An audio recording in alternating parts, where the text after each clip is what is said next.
And look, the reason I think the digital stuff, the reason I use the digital metaphor is because I think it's a very good metaphor for what's going on. It's much closer to what's going on with us than the materialist one, than what we've been told, what we've been led to believe. For instance, why do you think you eat food? So, well, Hamish, don't be stupid. We eat food to stay alive. Oh, really?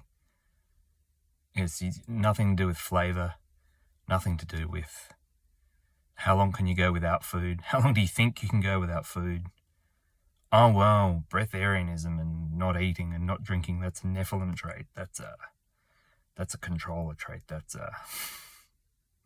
You think the vehicle that you're in isn't fully hybridized? Come on. Please. Look around at where we are.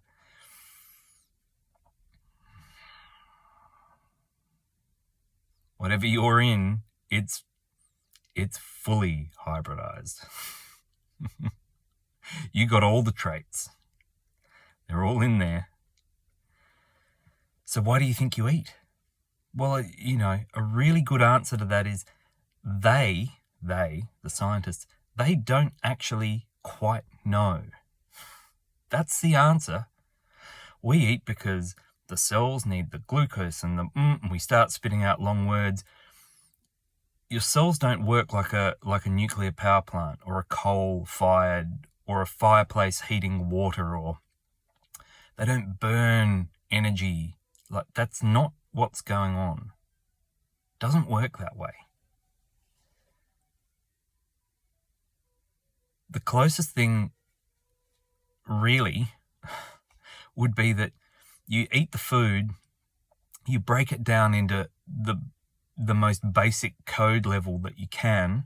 Now you start seeing why you would like to hybridize food and start feeding food-like substances to beings because you're trying to get codes into their system for particular reasons. And we'll put that off to the side for a minute. The codes go into the internal fluid, which is a distribution network for coding and energy source, but we don't know how the energy source actually works because we can't really replicate it. And if you can't replicate it, you don't know how it's working. You got theories, but when you try to replicate the theories, they don't work. So you don't know. Maybe, but it's just a theory. The codes go into the fluid, the blood. It gets dispersed around the body.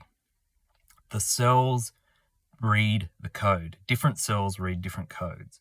Different organs read different codes. A lot of what the organs are doing are just dealing with all the junk that the codes are all wrapped in. Waste disposal is a major part of what's going on internally if you're eating food, with all organs and everything.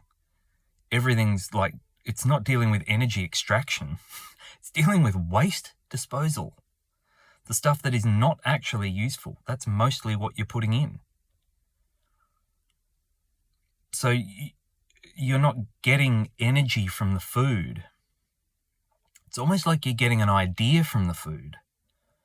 You're getting this base coding of, I don't know, sunshine, or wind mostly blowing from the east, or some ridiculously esoteric concept that's encoded into whatever the thing is that you're eating.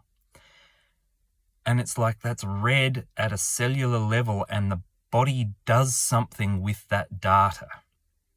It's a data skimming operation. And what do we absolutely know about this data skimming operation? Well, the angle of the sun, the angles, the angels, yeah, all of that. The angle of the sun starts to get important because if you start eating food more than 100 kilometers off the north-south line of where you live, your body starts to not recognize it as food. As in, it starts to process it as toxin more than food substance, more than useful, whatever food substance means, something that will sustain you. It doesn't mean raw energy. That doesn't mean fuel in the tank. That doesn't mean oil to lubricate the joints. Like, you're not a car. You're not a diesel engine. It just means sustaining. An idea can sustain you, or an idea can kill you. People talk about the tribal people pointing the bone at you and then they die 3 days later. What just killed you? A bloody idea killed you. That's not mumbo jumbo. That happens. We see that happen all the time. The doctor tells them they're going to die within 3 months.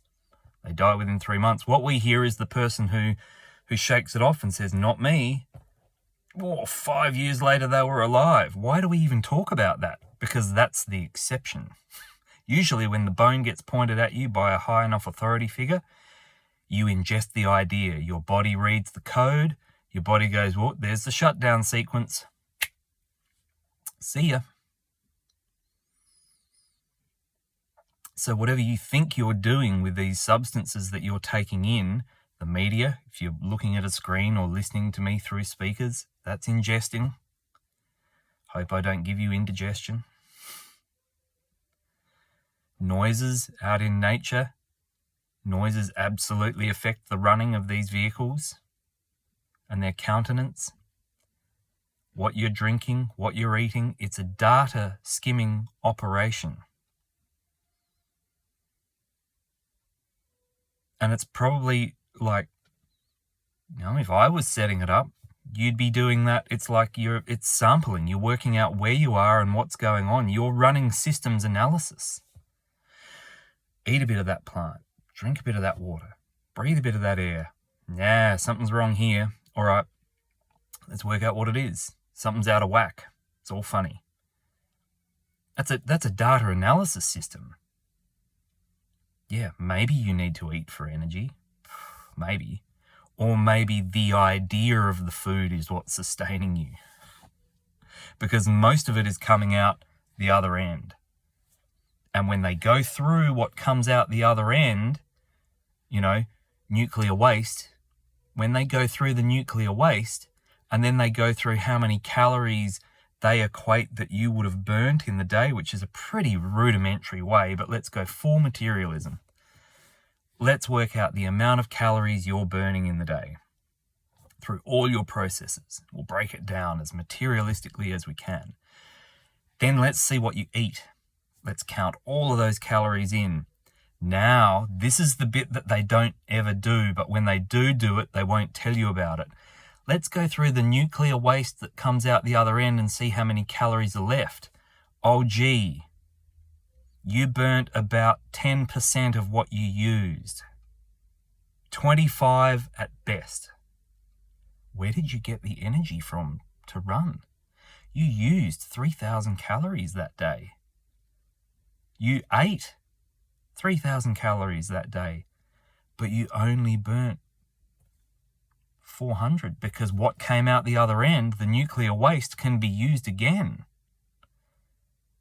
I mean, we wouldn't want to, right? We've got this whole repellent thing about it. But when you go through it in a calorific sense, there's still 2,800 calories in the nuclear waste. So what did you use? There's a question. So, I mean, that's enough to tell you you don't know where your energy's coming from, but most of it's not coming from the food you're consuming. So why are you eating? And if it's a data skimming operation that you've just got the wrong idea about because you're operating on a need-to-know basis, then is someone spiking your data load? Why would that be occurring? How could that be happening? Why does every group always talk about fasting to get back in some semblance of control of your system? Because food throws you out of whack. What's throwing you out of whack in the food? It's the chemical this and it's the something or other that. Bullshit, bullshit, bullshit. The chemicals in your brain, there are no chemicals in your brain, let alone imbalanced chemicals in your brain. Pseudoscience. Claptrap and mumbo jumbo. Dig deep enough, you'll find out that there's really not much that we do know that they tell us about. Someone knows it, they're not letting on. Or it's buried under mountains of esoteric nonsense. But what we can determine from what we can know and what they have let slip and what we can find out is it sure as shit is not what you think it is. So what is it, and why are you doing what you do? And if someone else has got you pegged enough that they know what you will do reasonably from 1 week to the next, how hard would it be to spike your system to keep you looping?